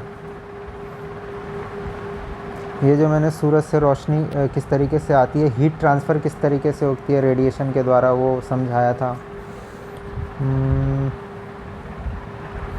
जैसा सूरज है उसी तरीके से सारी गर्म जो चीज़ें हैं वो हीट रेडिएट करती हैं। जो रेडिएशन वाली हीट होती है वो किसी अगर ऑब्जेक्ट में गिरती है, तो वो जो ऑब्जेक्ट है, मान लीजिए सूरज है, सूरज ने रेडिएशन के द्वारा कुछ गर्मी धरती की तरफ भेजी, तो जो हमारा अर्थ है वो कुछ एनर्जी को अब्ज़ॉर्ब कर लेगा, कुछ को रिफ्लेक्ट कर देगा।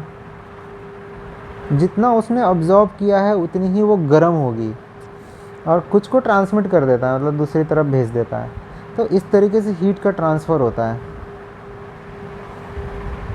तो जिस टेम्परेचर के हिसाब से हम किस तरीके से कपड़े पहनते हैं, चलिए जानते हैं। जैसे लाइट कलर जो कपड़े होते हैं वो नॉर्मली जो हीट होती है उसको रिफ्लेक्ट कर देते हैं।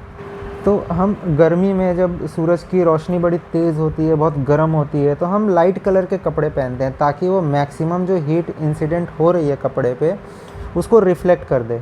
तो इस तरीके से लाइट कलर्ड कपड़े हमें गर्मी में बहुत सुकून देते हैं। और जो सर्दियाँ होती हैं, विंटर होते हैं, उसमें हम डार्क कलर के कपड़े पहनते हैं। आप नॉर्मली देखेंगे जो जैकेट होते हैं, सर्दियों के कपड़े होते हैं, स्वेटर के अलावा वो बहुत डार्क कलर के होते हैं। हम चटक मटक वाले हमने जैकेट्स नहीं देखे हैं। वो हमेशा ग्रे होंगे या फिर ब्लैक होंगे या फिर एकदम डार्क कलर के ही होते हैं। तो वो हीट को अब्जॉर्ब कर लेते हैं। जो डार्क कलर के कपड़े होते हैं वो हीट को रिफ्लेक्ट नहीं करते। अगर इंसिडेंट उन पे हो रही है तो बहुत कम हीट को रिफ्लेक्ट करते हैं। कंसेप्ट हो गया, एक्टिविटी की हमें बिल्कुल ज़रूरत नहीं है। ये एक एग्ज़ाम्पल दिया हुआ है किस तरीके से हम मॉडर्न डे टेक्नोलॉजी है, जो आर्किटेक्चर है और जो टेक्निक्स हैं, किस तरीके से ब्रिक्स जो है उसको हॉलो बना के हम इंसुलेटर टाइप का इस्तेमाल कर सकते हैं ताकि जो गर्मी है वो बाहर ही रहे। अब एक कंटेनर है, दो, एक ब्लैक कलर का कंटेनर है, एक वाइट कंटेनर है। अगर हम इसको धूप में रख देंगे तो ये वाला जो कंटेनर है वो जल्दी गर्म होगा, क्योंकि ये जो ब्लैक कलर है इसमें ये हीट को ज़्यादा अब्जॉर्ब करेगा, और जो वाइट कलर है ये ज़्यादातर रिफ्लेक्ट कर देता है। तो यही कंसेप्ट है। एक्टिविटी इतनी इम्पोर्टेंट नहीं है। वूलन क्लोथ्स हैं वो हमें गर्म कैसे रखते हैं, वो क्या करते हैं एक्चुअली एक एयर का एक पैकेट सा बना लेते हैं। जो इंसुलेटर होता है वो अपनी जो शरीर की गर्मी है वो अंदर ही रखता है और बाहर की जो ठंड है उसे अंदर नहीं घुसने देता। तो जो ऊनी कपड़े हैं उनका कंसेप्ट बस इतना ही है। ये थियोरी में भी वही लिखा है। चलिए चैप्टर ख़त्म होता है, अगला चैप्टर देखते हैं। Acid, base and salt produce करते हैं। तो ये प्लांट, एनिमल, बैक्टीरिया सब में कॉमन है। इसके बारे में हम आगे डिटेल में देखेंगे नेक्स्ट चैप्टर्स में। जैसे अगला चैप्टर है, ये डाइजेस्टिव सिस्टम का अलग एक फ़ोटो है, इसमें बच्चों को नाम देने के लिए दिया। हम आप भी प्रैक्टिस कर सकते हैं। जैसे अगर ये चैप्टर अच्छे से समझ में आ गया तो आप हर एक चीज़ को बड़े आसानी से पॉइंट आउट कर सकते हैं और कौन सी चीज़ कहाँ पे प्रोसेस होती है ये भी बता सकते हैं। ये प्रैक्टिस करिएगा। अगला चैप्टर है फाइबर टू फैब्रिक।